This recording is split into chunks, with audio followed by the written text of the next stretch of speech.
Hello, my quilting friends. I'm Leah Day, a professional quilter, author, and online teacher. And this podcast is all about quilting, running a creative business, and balancing our busy hands with our busy lives. You can find the episode show notes and links to everything mentioned in this podcast at leahday.com. Enjoy the show.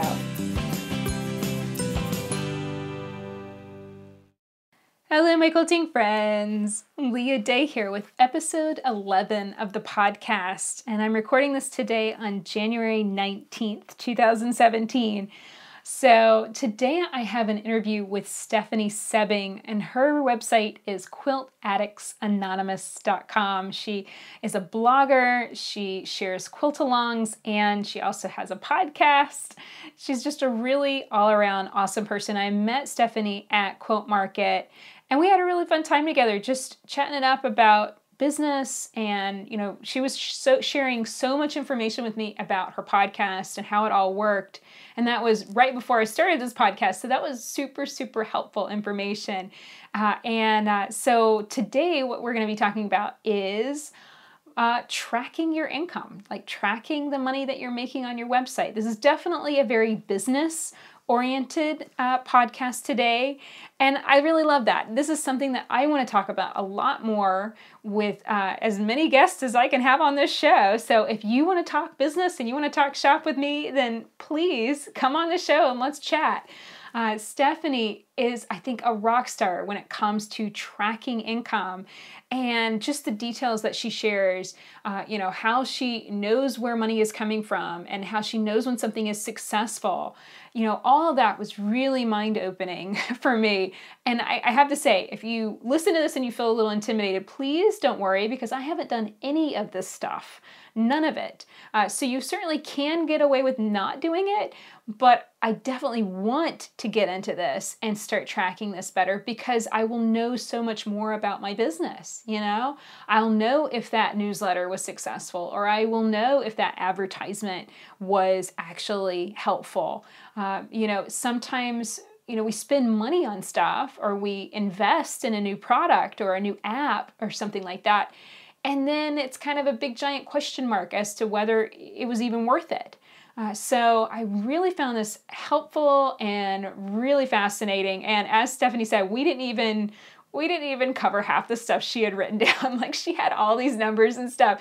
And I don't even know the right questions to ask. I'll be honest. I know so little about this, and I'm completely fine admitting that. I don't think that any of us are experts at everything, and we all are learning as we go along. And I'm learning quilting just like I'm learning running a business, and they're equal skills to build. So I really appreciate that Stephanie came on and helped us out with this and shared so much information.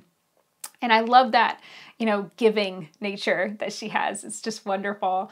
So we are also doing a collaboration. So this is really fun. I love doing this with other quilters. Last month, or I think it was December, I did a collaboration with Sandra Clemens, and I quilted a little quilt for her. And so this month I'm doing collaboration with Stephanie. She sent me the most awesome little mini quilt I have ever seen. It's got like 300 fabrics in it. It's so over the top. And so when I got it, I kind of was a little intimidated, because all these fabrics and so much piecing and all these tiny little pieces, like, how do I quilt over that without ruining it? So I had a little bit of paralysis there for a few days, just being afraid of stitching over it and messing it up somehow. But I managed to get over it. And so I quilted it, and that's going to go up next Wednesday. And she's also going to share a post on her website on how to piece it. So if you want to make one and then quilt it, we're going to link those posts up real nice, so that way you can come to my site and come to her site and learn how to do it too. And I'll also be on her podcast, I think, on Monday. So lots of fun ways that you can learn about both of us and see the work that we do together. So now for a few updates about what's going on around the house. I have been hard at work on some costumes for Josh. His steampunk Deadpool costume is coming right along, and basically I took two plastic toy dart guns, and we have been stitching them up a notch is not exactly accurate. More like, screwing, hammering, tweaking, building, making them up a notch, I guess. So I have really been changing them. Unfortunately, ran into a problem. I played with some spray paint, and it ended up being too cold outside for the spray paint to dry. So now I need to go play with some acetone in order to get that back off. I haven't played with spray paint since I was, I think, in high school or middle school. So I need to relearn how to do that. But Josh's jacket is done. It is looking so good. The next step is to sew his hood, kind of the very distinctive Deadpool mask. And I'm going to steampunk that up a little bit too. And it does require, I said, Josh, do you mind if I saran wrap your face? He was not all that eager, but I think I'm going to use like a straw or something so that he doesn't suffocate. But I want to saran wrap his face so that way I can get a very nice tight fit for his mask. That's how I'm going to make the pattern. Costuming and cutting out patterns and doing all this stuff. It's such a fun skill set. It's basically I get to make everything that I do everything I do for quilting, but badly, or the complete break the rules way. Like when I put together a masquerade mask, I did it entirely with hot glue. And I oftentimes see other cosplayers at conventions, they're like hot gluing things to themselves. Trying like if their costume's kind of falling apart or something, and it sometimes breaks your heart that, some construction techniques are better than others, but the nice thing, the thing I like about it the most is how fast it is. It is almost nearly instant gratification, and I like that. Sometimes quilting can feel too slow and tedious, and I need more speed. And, spray painting something, even though it caused a mess, it sometimes is nice just to feel like you've made a lot of progress very quickly on a project, and it's going to get done. So we are actually trying to get all that finished in time for a really fun comic convention, and that is down in South Carolina. It happens to be the same weekend as QuiltCon. So we are going to be doing technically it's going to be a triple header. We're going to go to QuiltCon, then we're going to go to Captain's Comic-Con, and then we're going to have James's birthday. So all of that is going on this same weekend of February. It's going to be a crazy, crazy weekend, but I cannot wait. I'm looking forward to all three things pretty much equally, and I can't wait to go to QuiltCon. I think this is the first time it's been on the East Coast. It's certainly the first time it's been this close to me in Savannah, which is only about 5 to 6 hours away. So I'm really happy that it's that close, and I get to go and see the show, maybe see some quilting friends. So if you're going to be at QuiltCon and you want to meet up, definitely send me an email and let me know, and we can figure out how we can meet up. I'm only going to be there Thursday and Friday, so definitely send me a message and we'll see what we can do.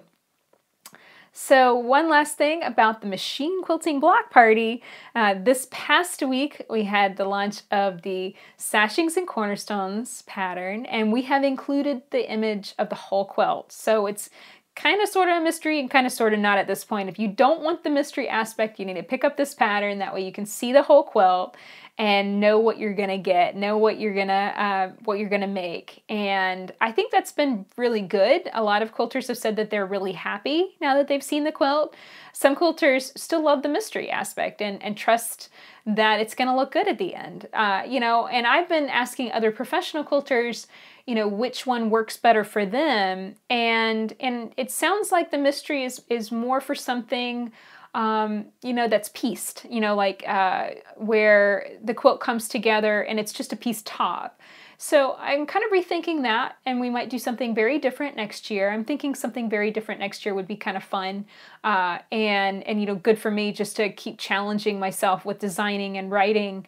And then too, if you know the quilt, what the quilt looks like from the very beginning, then you have more opportunity to play and experiment with fabrics and make sure that you're going to get the look that you want. So I can understand both sides of that, definitely. So this coming week, we have another big thing coming, and that is our Dresden plate template set. And this thing is awesome. I'm really, really excited about this. It's the first time I've ever manufactured a product. I have printed books and self-published books, and this kind of feels like the same thing. It is creating a product from scratch. And in this case, I designed the Dresdens and then tried to figure out, okay, how do I build a template off of that? And so that was its own educational journey, really. It was lots of fun just to learn that, how all that worked, and then finding a good company to work with to cut out the templates and then working together on packaging and stuff. It's just been a really fun journey, and I cannot wait to share these with you. They do so many things more than just cut Dresden plates. You can cut lots of Dresden plates, but you can also cut circles and tumbler shapes, and you can also use them for ruler work quilting. And I actually used them. I used one of the templates from the set to do ruler work quilting on Stephanie's quilt. So be looking for that video, and everything about these templates, that will all come out on Wednesday next week. So the sponsor for the show is my website, leahday.com, where you will find books, tools, gear, all kinds of things for making beautiful quilts on your home machine. And I just wanted to remind you about the discount we have on a machine embroidery design. It is a stitch and paint love design for machine embroidery, and it's the perfect design for this time of the year because it's really cute. You can stitch it out on your embroidery machine and then paint it and then give it to someone you love. So if you use the coupon code E10, that's the letter E and then 10, then you can save $3 on that design. And now here's the show.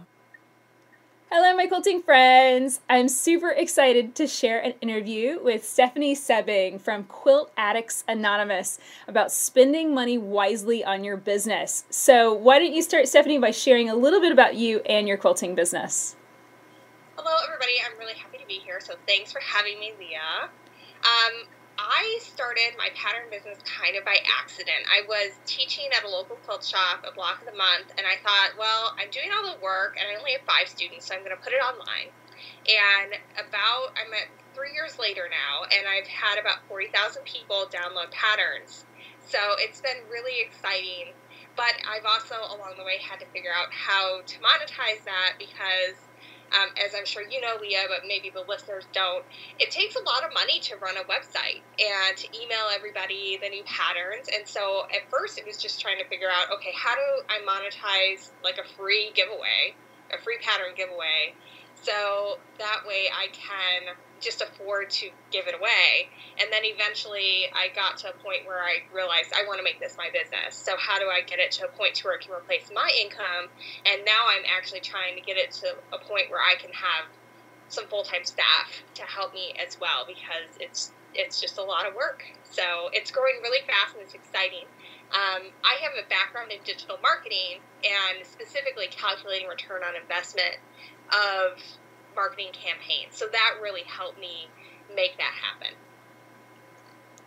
Excellent. So let's dig in specifically at how you track your income, because I think this is so fascinating. So what specific programs or is it website stuff that you use in order to track this?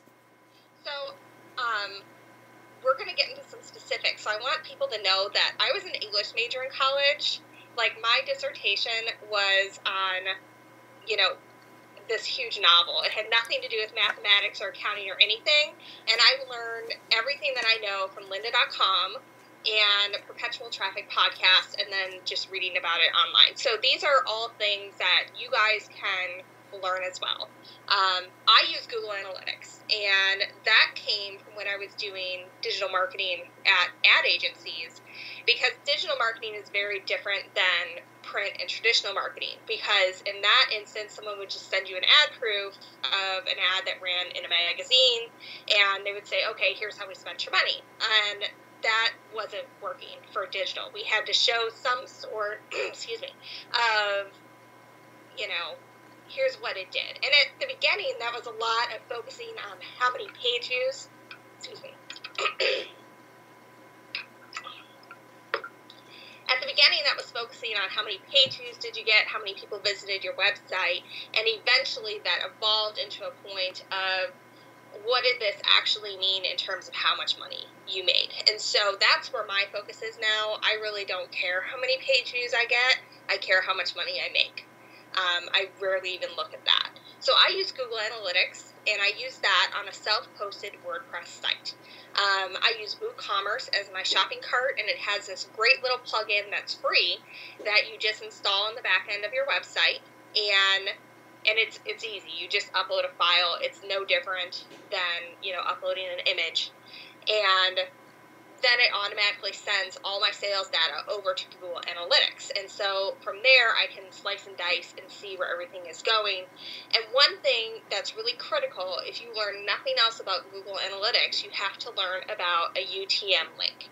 A UTM link, probably everybody's seen them. If you clicked on something on Facebook and you got taken to a web page and it had the regular URL and then it had a bunch of stuff that just looked like gobbledygook at the end of it, that was a UTM link. And that sends information back to Google Analytics about where the person was before they clicked on that. So for me, I'm tracking, what did they come from an email? What date was that email sent on? Was it just a regular newsletter email, or was it an automated follow-up email? What content was I sending them to on the website? And I can use all that information to really dive deep into what's going on my website and how I'm making money. But I also have it set up a Google Analytics dashboard where I can see at a glance how things are going, and how much percentage-wise am I making from email marketing. Just at a quick glance, and just see how things are going for the month. Excellent. This is so fascinating. I really, really love knowing about this, because so much of what I do, I just kind of guess. So it makes me feel like I really need to do my homework here and get on Google Analytics. So how do you digest the data? What do you specifically look for when you're making decisions on what to focus on in your business?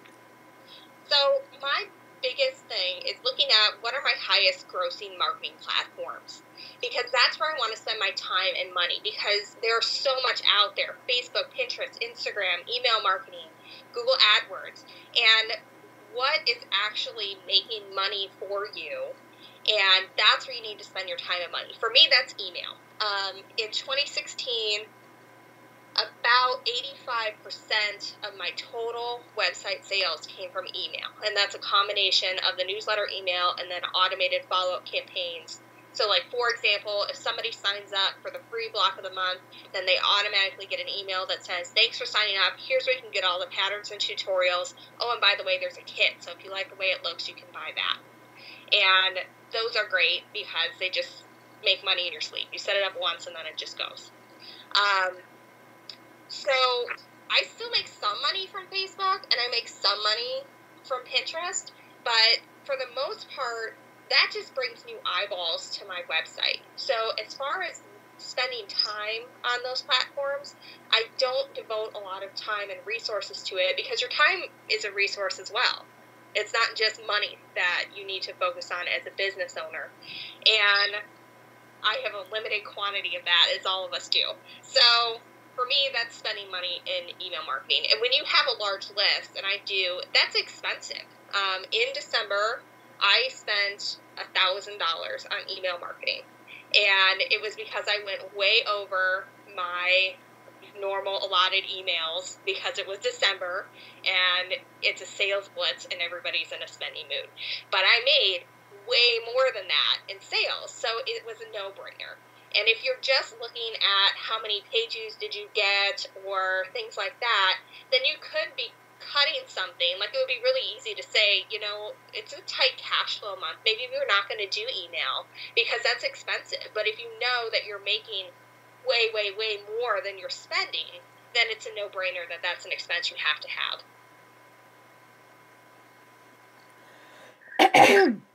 Sorry, I could feel that like building up. We need a cough or anything going into it. That gives us plenty of time to cut that all out. Okay. Okay. So do you look at data every day or every month or every quarter? Do you have like a pattern of when you like sit down and say like, okay, I'm going to data dump and kind of figure everything out? Or is it just whenever you feel like it? Ideally, you should be looking at it at least once a month. If you have some sort of spreadsheet that you want to put some of these numbers into so you can start to see trends, that's always a good thing. In the real world, that doesn't always happen. I was doing some training with one of my part-time staffers who I was training to do this, and we were looking, and he was like, well, why are you tagging like the follow-up emails different than you categorize your regular newsletter emails? And I was like, well, it's a different kind of communication with someone, and I want to know how that's converting. And that was not something, I didn't spend a lot of time creating new automated follow-up campaigns this year, and it really showed because I hadn't checked in on it, and I actually saw a pretty big drop. So in 2015, 27.5% of my revenue from sales came from those automated follow-up campaigns. In 2016, that dropped to 3.66%.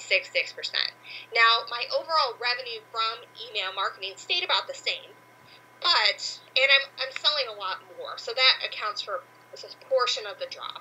But there's definitely a big missed opportunity there, so that's something that I'm going to course correct and focus more on in 2017.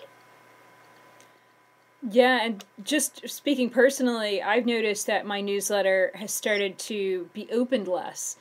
So like where before I could count on maybe 20,000 opens, and now I'm lucky to get 13 to 15. And I think it's just simply because there's email fatigue. Like we're getting so many emails in our inbox every single week. Have you noticed anything like that, like just a drop off in general? Or do you think it was just simply because you didn't focus on the follow-up emails and really nurture that this year? Overall, my revenue is triple this year what it was last year. So that's mostly because I quit my full-time job and I'm now doing this full-time, so I have more time to devote to it. But I have noticed a decline in email opens, especially in December, because I was sending so many out, and that's just, it's part of the beast that is email marketing. And so that's why when you can have a really personal email that goes out that says, hey, we saw you bought this product, we think you might really like this one. That's a really great way to do it. Or I kind of disguise it a little bit of, hey, you bought this pattern, here's a free video tutorial. And so the top half of the email has a video tutorial and some commentary about it. And then the bottom has the kit information where they can then go buy it, and it's just simple and easy. And I have a lot of patterns that are coming out that are going to have the opportunity in 2017. So I need to make sure that every time that's launched, that's also part of my process of getting the launch out there. So you've talked several times about kits. So tell me how you plan your kits with your patterns. And, the struggle that I have had has been like picking fabrics and stuff and making sure that fabric stays, around for long enough for people to find it and stuff. So how do you make decisions on that? Was that also data-driven too? Kind of. So that happened kind of by accident as well. When I went to release my second block of the month, I was working with a major fabric designer, which it basically meant they sent me fabric for free to make it. I wasn't like, at any kind of good level or high level in the quilting industry at that point.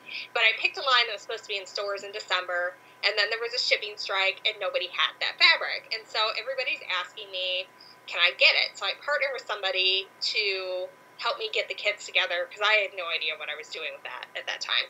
And all of a sudden I realized that you could make a whole lot more money doing it that way, and that maybe I could turn this into a business. And that was all 2 years ago when I first started to think, okay, maybe this can be something more, something that will replace my income at my full-time job.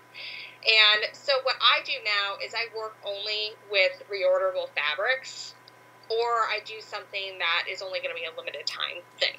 So once it's gone, it's gone. Too bad, so sad. So I work with a lot of work with a boutique fabric manufacturer where I can order it anytime. And there's a wait because obviously that's a handmade product and it has to cross an ocean.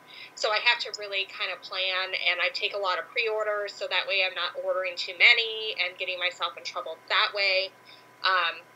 But for the most part, I've realized through data that I can sell about 30 kits a month of a new pattern. And so in 2017, I'm going to be releasing new quilts with 30 kits. And when those 30 kits sell out, I can get more of them. But I don't have to worry about, over-ordering or anything like that. And if there's a wait and then they come out later, then it's a big event. You can send an email out about that says, hey, this quilt kit is back in stock. Come check it out. And that works out pretty well. Excellent. That is such good information, because I've always struggled with that, like knowing how much to buy and then worried about having too much in stock and stuff, because it's almost dangerous, like, to end up with too much stock on the shelf.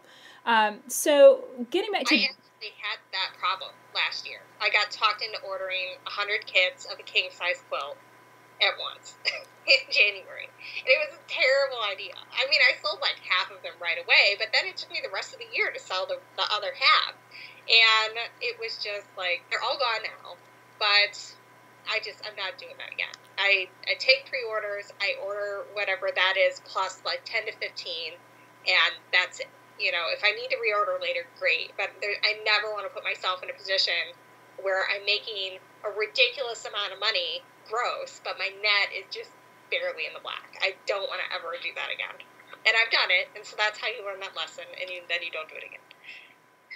Exactly. And so now you say like 30 kits is kind of where your ballpark is, and then of course reordering. I think that's such great advice. So are there other ways that the data, like looking at Google Analytics and stuff, is there other times that has led you to shut down projects or to launch other projects? Launching, yes. So I used to have all of my patterns available on another website where people could download them, and basically their price for paying was I got their email that I could email them. And my email list grew very quickly because of that. But that eventually kind of petered off, and so I thought, okay, I need another way to bring in new people, because I know that once I have them on the list, eventually they're going to buy, and that raises my revenue. So actually my own podcast, Sit and Sew Radio, came out of that. And it's completely a marketing tool, because it's fun. It provides great content for my email list so that I'm not always emailing them with sales stuff, because I don't want to do that, because that also leads to that email fatigue. But, each week I have 1 to 2 new guests who have their own audience that they're going to share it with. And right now, that's my biggest driver of new email signups is the podcast. And it's a great way to deliver content that people are going to enjoy, as you know, because that's what we're doing today, but also increase your reach really organically and in a non-salesy way. So how do you do that? Is it that you have people sign up with their email address in order to get the podcast? How do you make that work?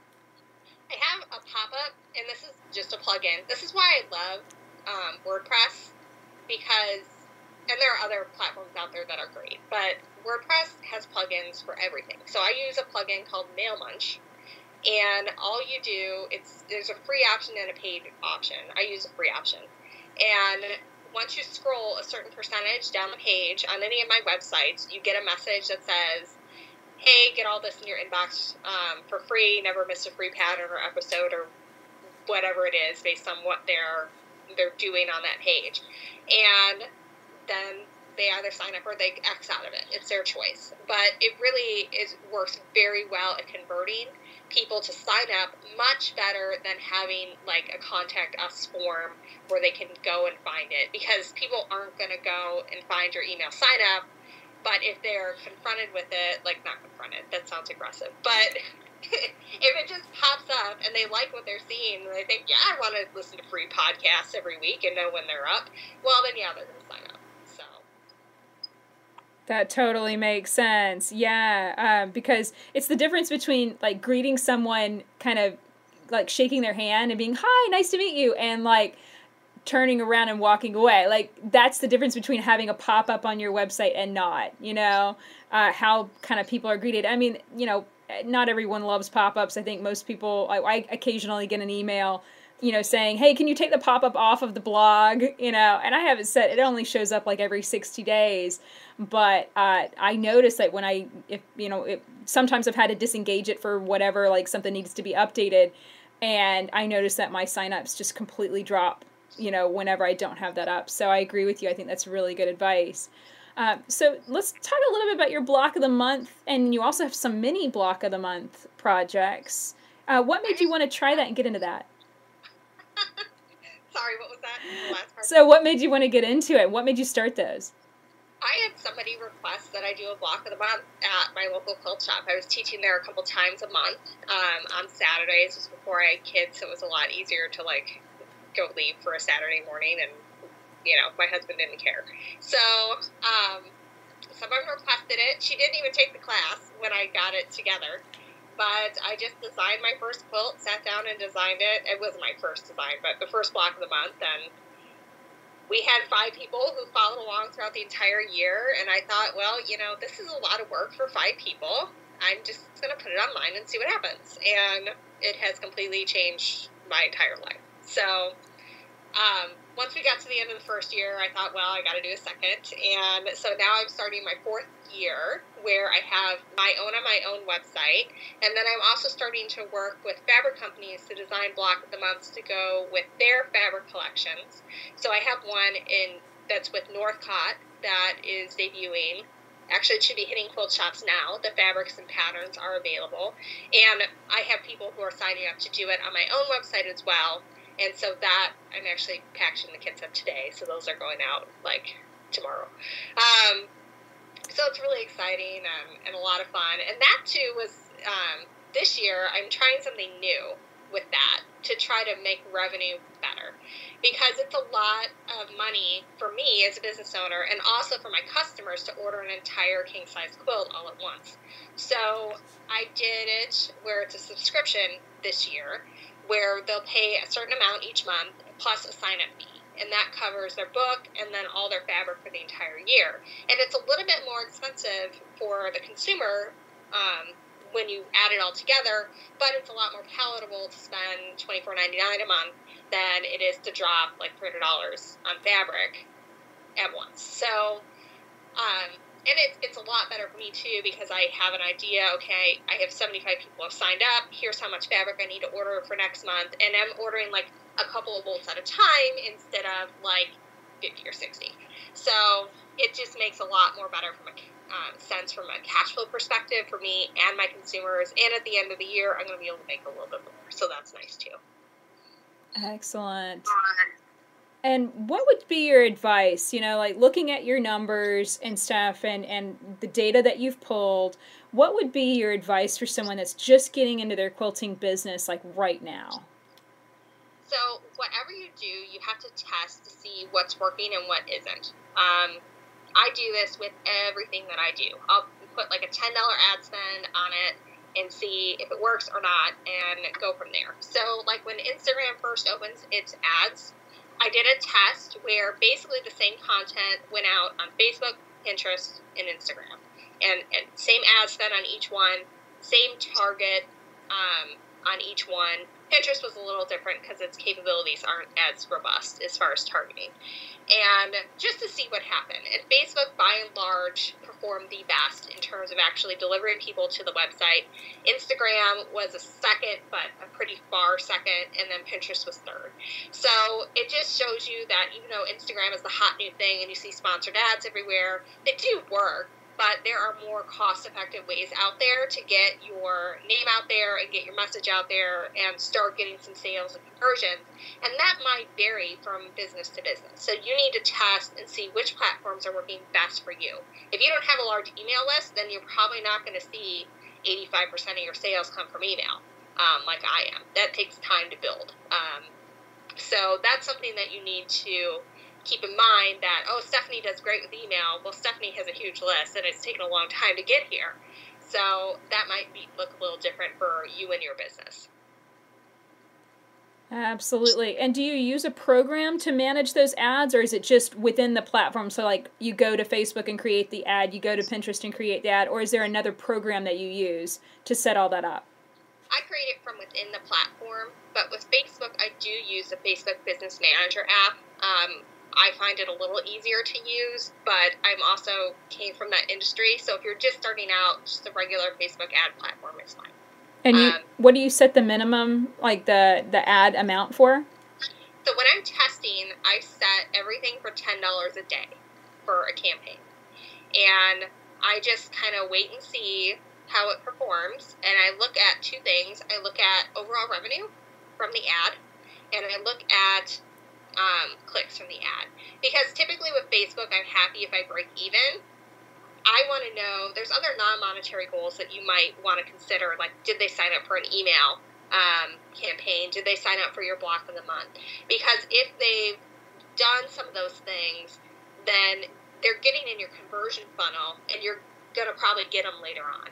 So it's not always, did I make a lot of money from it? Sometimes it's, did I get them to do something that moves them further down the line to buying something later? Absolutely, that totally makes sense. And just explain, just in case somebody doesn't know, what does conversion funnel mean to you?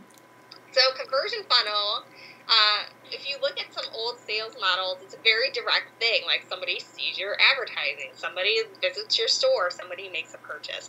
Well, that doesn't apply really much anymore, because people are getting hit with stuff all the time on online, on TV, on their phones. And so people might have multiple touches with you before they ever buy anything. And conversion it can be two things. It can be buying something, or it can be performing an action that you consider valuable, like signing up for an email campaign or requesting more information about a product. So the funnel is how you get them from they have no idea who you are to eventually doing that thing that you want them to do, whether it's making a purchase or signing up for emails or something like that. That makes total sense. And just based on, everything that you know and everything that you kind of dug up, like keep track of and stuff with your analytics, what would you say is the thing that you're going to focus on most this year in 2017? I'm going to be doing a lot more testing. I'm Google AdWords certified, but I've contracted with someone else to do it because it takes a lot of time to do one of those campaigns well. And if you don't know what you're doing, that is maybe a good idea. And so the company that does my email marketing and customer relationship management system also does Google AdWords, so I'm just turning it over to them. I'm being really anal retentive about how the campaigns work because I know the right way to do it, which probably is annoying to them. But I'm spending some money on that, and I'm going to track very closely what the return on that is. And just because you do something once and it doesn't work, that doesn't mean that that platform doesn't work. It just means that you maybe haven't found the right message to get people to do the action that you want. So there may be multiple edits and changes, and generally you want to only change one thing when you're testing something out, because then you don't know what worked or didn't work. So, maybe just change the headline, or just change the offer, or just change the photo. And so there's going to be lots of tests to help make that work smoother. Because anytime you can make more money with less effort, that's a good thing. So when you have automated things like Google AdWords campaigns that get people to sign up for something, that get an automated email, that get people to then buy, and you set that up once, and you get to the point where you find where it's actually working the way you want it to, then you just let that go. And then it's revenue that you don't have to think about. It just is going to happen. Totally. I completely see what you're saying, and I love this conversation. I could talk to you about this, I swear, for hours, but I want to do a whole nother session just on digital marketing. Exactly. We should do that. Totally. So thank you so much for coming on. And I'd always like to end with, what are you looking forward to? Like in the next 5 years, you have obviously built a very rock solid business in a very short space of time. And you've done it in this way that I think is so savvy. I don't know these numbers that you're listing off, so I'm really definitely going to be digging into this myself. So looking forward, the next 5 years, what is really getting you so excited about the future and your business? So the reason why I even pursued this as a business is I had my daughter, and it was my first child, and I'm a workaholic. I'm always going to be a workaholic. But the place where I was working was this job where you could give all of yourself and it was never going to be enough, ever. And it was just a really not a good place for me to work. And so when I had her, I knew that I needed to give myself to her and not this job where people really didn't care about me. And so that's when I really started to figure out that I need to build something for myself. I wasn't quite sure what it was going to be, and this is what it turned into. And now we're getting to a point to where we want our entire family to be in this space. And so my goals for this year are to grow to the point to where we can have, actually savings in our savings account, and we can buy a house that would fit a second child, and be able to really live the dream and work around our family schedule. And really that's what this is all about, is I want to be able to fully contribute to the family income and maybe someday completely support the family, but be able to do it on a schedule that works well for being a good mom and being able to be there for my daughter more than just, dinner, bath, and bed after I pick her up at 5:30.